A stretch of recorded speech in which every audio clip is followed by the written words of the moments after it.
అమ్మా అర్జెంట్గా ice water ఇవ్వు. ఈ ఎండ మామూలుగా లేదు. ఒక్క నిమిషం బయటికి వెళ్ళి వచ్చానంతే కళ్ళు తిరిగేస్తున్నాయి. అందుకే పుష్టిగా తినమని చెప్తాను. ఓ ఎండకి తట్టుకోలేవు, చలికి తట్టుకోలేవు. మా ముందు వాటర్ ఇవ్వమ్మా. అప్పుడప్పుడు కొబ్బరి నీళ్ళు, చెరుకు రసం తాగమని చెప్తాను. డ్రింకులు డ్రింకులు ఇప్పుడు తాగావా డ్రింకు? పోయేలా ఉన్నానే తల్లి, వాటర్ ఇవ్వు.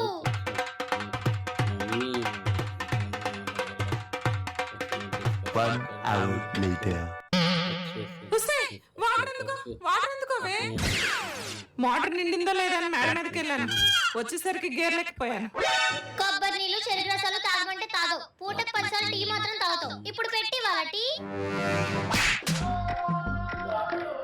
నేనన్నా నువ్వు కూడా అన్నావనుకో, నరికి పోగలేస్తాను. అమ్మను మించి దైవం ఉన్నదా?